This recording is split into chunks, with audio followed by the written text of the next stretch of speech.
Jorge Sampaoli pediu mesmo a contratação de Danilo do Palmeiras? No vídeo de hoje do canal do Nicola te explico em detalhes essa história, falo também sobre Max Wallace e Maílson, goleiros de times nordestinos que estariam na mira do São Paulo. Bora trazer informação importante sobre o Flamengo. Mais uma vez, Arturo Vidal mexeu com o rubro-negro. Vou te atualizar sobre como é que andam as negociações. Falo também sobre o Corinthians. Tem um perito dando um veredito sobre o que teria dito ou não o Rafael Ramos na polêmica com o Edenilson.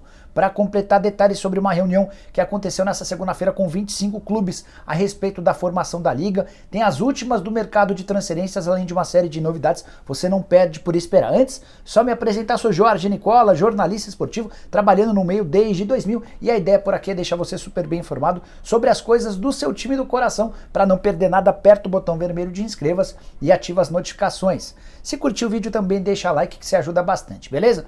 Bora contar que todo esse conteúdo é um oferecimento de 1xBet, casa de apostas esportivas que é parceira do Liverpool, do Barcelona, do Chelsea, entre outros clubes. Contei para vocês no vídeo da manhã dessa segunda-feira sobre partidas legais para você apostar na Libertadores nessa terça. Mas ainda nessa segunda tem jogo do Campeonato Brasileiro da Série B. Grêmio e Ituano se enfrentando em Itu.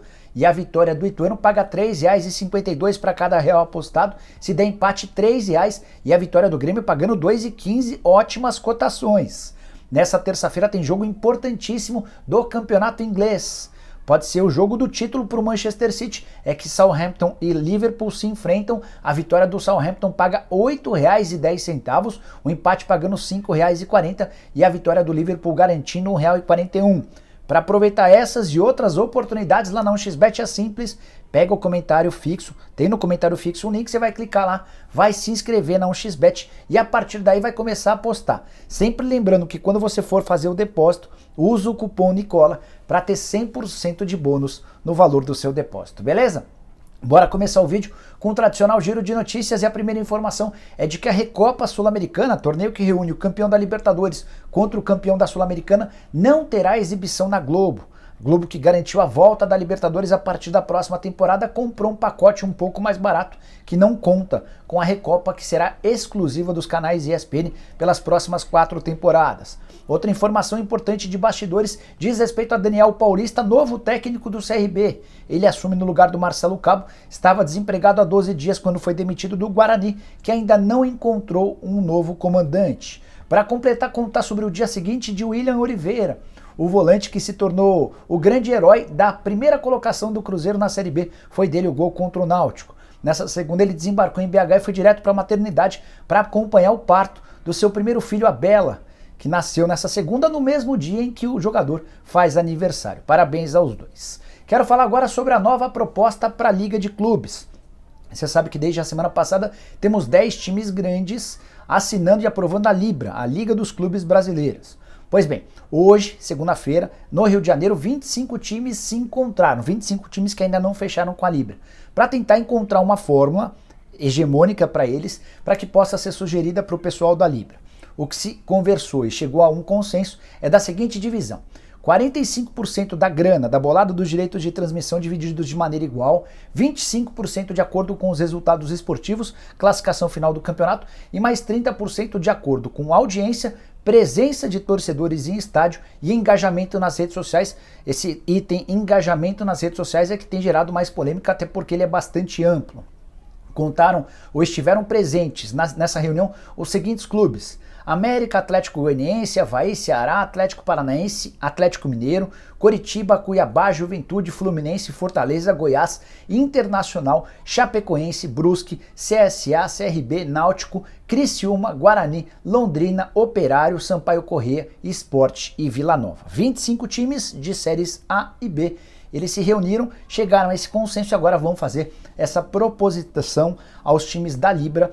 A ideia dos outros 10 times que já assinaram a criação dessa liga era de uma divisão de 40% de forma igual, 30% de acordo com a classificação final do campeonato e mais 30% de acordo com o índice de audiência. Enfim, acho que estamos caminhando no sentido da fusão de todos esses clubes. Foi de segunda-feira importante nesse sentido.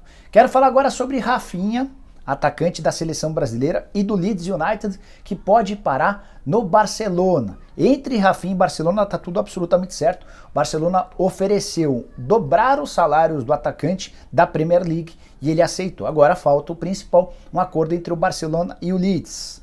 O Barcelona já procurou o Leeds, mas ouviu que o time inglês não quer abrir negociações antes do fim do campeonato inglês. A última rodada acontece nesse fim de semana e o Leeds corre risco de rebaixamento. E aí que está o problema. Se o Leeds for rebaixado, haverá uma cláusula no contrato do Rafinha que vai ser ativada, que vai permitir a ele sair do clube por 25 milhões de euros. Então o Barcelona, embora tenha feito a proposta de forma antecipada, agora vai aguardar cenas dos próximos capítulos para ver se o Leeds cai e vai contratar o brasileiro por uma pechincha. Acho que a negociação pro Rafinha seria bastante bacana e também para a seleção brasileira. Afinal de contas, ter o Rafinha jogando com a camisa do Barcelona certamente é algo positivo de olho na Copa do Mundo que acontece entre os meses de novembro e dezembro. Só para lembrar que o empresário do jogador, do Rafinha, é o Deco, que é também o observador técnico do Barcelona para atletas na América do Sul. Bora falar agora sobre os times com mais pênalti na temporada. Esse levantamento, feito pelo jornalista Rodolfo Rodrigues, inclui times da primeira divisão, ou seja, os 20 times que jogam a Série A. Mas não se resume apenas ao Campeonato Brasileiro que acabou de começar. Ele pegou os 20 times da Série A em todos os seus jogos na atual temporada. Quem você acha que teve mais pênaltis no ano? Acertou quem falou do Palmeiras. Foram 14 cobranças nessa temporada em 32 partidas. Segunda colocação do São Paulo, que apareceu com 8 pênaltis a seu favor em 30 jogos. Terceiro lugar tem Atlético Mineiro e Atlético Paranaense, 7 pênaltis para cada um. O Galo jogou 27 vezes, o Atlético Paranaense jogou 29. Quinto lugar do Flamengo, com 6 pênaltis a seu favor. Diferença entre o Atlético Mineiro e o Flamengo de apenas 1 pênalti. E olha que houve muita polêmica ao longo da temporada em cima dos pênaltis marcados a favor do Galo. Na sexta colocação, Ceará, Goiás e Corinthians, cada um desses times com 5 pênaltis marcados. Ficou surpreso? Use o espaço para comentários para dizer o que você pensa a respeito desses números, beleza? Bora falar agora sobre Rafael Ramos e a polêmica com o Edenilson. Você sabe que no último sábado, o lateral direito português do Corinthians foi acusado pelo volante, pelo meio-campista do Internacional, de ter cometido uma injúria racial. O Rafael Ramos teria se referido ao Edenilson como macaco. O Rafael nega e o Edenilson assegura que ouviu. Pois bem, a Rádio Gaúcha ouviu um perito chamado Roberto Meza. Ele é especialista em leitura labial, já tem, por exemplo, experiência nesse tipo de trabalho na temporada passada, retrasada, para ser mais específico, numa confusão entre o Índio Ramírez e o Gerson. Foi ele quem analisou as imagens para saber o que de fato o Índio Ramírez havia falado.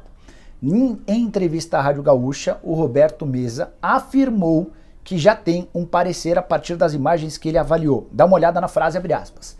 É possível ler o posicionamento dos lábios do Ramos. Podemos identificar de forma tênue a frase que todo mundo está dizendo, que é a palavra macaco. E na sequência, um palavrão que não fica muito claro na definição dos lábios dele. Ou seja, para o Roberto Meza, que não está cuidando desse caso, mas já tem experiência nesse tipo de avaliação, fica muito claro que o jogador português falou a palavra macaco. O que ele não consegue identificar é o palavrão que vem na sequência, essa que ele criou alguma dificuldade. Corinthians assegura que não vai se posicionar enquanto não houver uma definição formal desse caso. A polícia, inclusive, já indicou que especialistas em leitura labial, que nada tem a ver com o Roberto, analisem as imagens para tentar ter uma posição definitiva. Vale lembrar que o lateral direito do Corinthians chegou a ser preso e precisou pagar 10 mil reais para conseguir deixar a prisão. Foi a fiança arbitrada no último sábado. Rafael, que embarcou com o time do Corinthians para a Argentina, palco do confronto contra o Boca Juniors nessa terça-feira. Bora falar agora sobre Arturo Vidal, que mais uma vez deu demonstrações sobre seu interesse de jogar no Flamengo. Nessa segunda-feira ele postou um vídeo no seu Instagram e no seu Twitter ouvindo uma música brasileira e mostrando a sua noiva, namorada, esposa, ela com uma camisa do Flamengo, escrito Vidal às costas, inclusive a camisa número 8. A moça brinca com a camisa, ameaça tirar, enfim. Foi a forma que o Vidal encontrou para mais uma vez mexer com o torcedor rubro-negro, que de novo foi às redes sociais e pediu a contratação do atleta. Chileno que vive as últimas semanas do seu contrato com a Inter de Milão, o vínculo termina agora no mês de junho. entrei em contato com o André Cury, que é o representante oficial do Arturo Vidal em território brasileiro, e perguntei, André, como é que tá essa história? O Arturo Vidal será contratado ou não? Também perguntei sobre a cifra, se é verdade que ele só vem ao Brasil para ganhar muito dinheiro. De acordo com o André Cury, é mentira que o Vidal fez uma pedida nas alturas. Ele toparia vir ao Brasil para ganhar pouco mais de R$1 milhão por mês, salário bem inferior ao que tem na Itália e menor, inclusive, do que de vários possíveis companheiros dele no Flamengo, como por exemplo o Everton Ribeiro, o Arrascaeta, o Gabigol e o Davi Luiz. Algo na casa de R$1 milhão, um pouquinho mais do que isso já seria suficiente. Aí eu perguntei, tá bom, André, então por que não fechou ainda? De acordo com o representante do Arturo Vidal em território brasileiro, falta o principal, o Flamengo se manifestar e demonstrar de fato interesse em contratar o Vidal. Se isso acontecer nos próximos dias, a tendência é que o Vidal assine esse pré-contrato e se torne reforço rubro-negro a partir de 18 de julho. Vou dar minha opinião sobre o fato. Se o Vidal for de fato contratado, vai ser uma baita de uma aquisição. Seria titular absoluto em qualquer clube do futebol brasileiro, está muito acima do nosso nível, segue sendo titular e peça importante na Inter de Milão, que luta até a última rodada do campeonato italiano pelo título com o rival Milan. Bora falar agora sobre Sampaoli e outra especulação que surgiu nessa segunda-feira. O pessoal do Bola VIP trouxe a informação de que o Sampaoli, técnico do Olympique de Marselha, já fez o pedido para que o jogador Danilo, do Palmeiras, seja contratado. E a partir daí o Olympique de Marselha teria procurado o Palmeiras para abrir negociações. O que eu posso assegurar para vocês é que hoje a pedida do Palmeiras em relação ao Danilo é de 30 milhões de euros, que equivalem a 158 milhões de reais. É legal lembrar que o Palmeiras é dono de 80% dos direitos econômicos do Danilo, os outros 20% pertencem ao Cajazeiras. E aí uma curiosidade, o Palmeiras pagou apenas R$1.100.000 para contratar o Danilo, uma baita pechincha. Foram 500 mil no primeiro momento e 600 mil num segundo momento. Pois bem, perguntei para uma pessoa que é empresária do Danilo, ou trabalha no escritório que representa o Danilo, se existe alguma proposta oficial do Olympique de Marselha ou de qualquer outro clube. A pessoa assegurou que são várias as sondagens de vários times do mundo, quase todos bem grandes, mas não existe até esse momento nenhuma proposta oficial. E eu perguntei o porquê. Se a gente está vendo vários movimentos já sendo feitos, do Mbappé perto de anunciar seu futuro, do Haaland já contratado, enfim. Essa pessoa assegurou que é normal, que o negócio deve começar a esquentar no fim desse mês, com o término dos campeonatos nacionais. A partir do próximo mês, aí sim, a coisa vai pegar fogo. E a tendência é que o Danilo tenha propostas, mas o Palmeiras parece irredutível em relação aos 30 milhões de euros. Ou aparece alguém para pagar os 30 milhões de euros, ou o Danilo segue com a camisa alviverde, volante de apenas 21 anos de idade, que acaba de ser convocado para a seleção brasileira, algo que o torna ainda mais valorizado. Na atual temporada, 21 jogos, 5 gols marcados e uma assistência, 2 gols marcados nas duas últimas partidas, a primeira delas contra o Juazeirense, a segunda contra o Red Bull Bragantino no fim de semana. Bora fechar o vídeo para te atualizar sobre especulações que envolvem o São Paulo e goleiros. Em Pernambuco, a partir de uma tuitada do pessoal do Bastidores do Esporte, surgiu a notícia de que o São Paulo tem interesse no goleiro Maílson, do Sport. Atleta de 25 anos de idade, considerado uma das maiores promessas da posição no futebol brasileiro. O Maílson tem contrato com o Sport só até 31 de dezembro. E há pelo menos 3 meses o Sport tenta a renovação do contrato com o Maílson. A resposta do empresário dele tem sido sempre a mesma: guardem mais um pouquinho, vamos esperar mais um pouquinho. A clara tentativa do pessoal que representa o Maílson é de esperar até a metade do ano, quando o jogador já vai poder assinar um pré-contrato para se mudar para qualquer outro clube. O Maílson já havia sido considerado uma opção para o São Paulo antes da chegada do Jandrei. Na oportunidade, o Sport teria pedido muito dinheiro. Então agora, com a perspectiva de contratá-lo de graça, tudo ficaria mais simples. Outro nome que tem sido muito especulado é do Max Wallace, goleiro que se tornou titular do Fortaleza nessa temporada e é um velho conhecido do Rogério Ceni. Muito bom goleiro, outro que tem contrato com o Fortaleza somente até 31 de dezembro. Antes de gravar o vídeo, procurei um dirigente do departamento de futebol do São Paulo para saber até que ponto esses supostos interesses poderiam se transformar em propostas. E se é mais ou menos esse o caminho que o São Paulo está pensando em relação aos seus goleiros. Perguntei primeiro sobre o Maílson. Perguntei se essa pista a respeito do interesse do São Paulo era boa. A resposta foi pista ruim. Depois eu perguntei, tá bom, mas e o Max Wallace? O São Paulo teria de fato o procurado? O Rogério Ceni fez essa indicação? Há quem garanta que os dois conversaram, o ex-goleiro do São Paulo e hoje treinador, e o atual goleiro do Fortaleza. A pessoa completou com a seguinte frase para responder tanto sobre o Max Wallace quanto também pelo Maílson. Abre aspas. Esqueça esses dois nomes. Fecha aspas. Eu perguntei se havia alguma coisa contra os atletas e o que eu consegui entender a partir dessa conversa é que o perfil que o São Paulo busca para o goleiro é outro.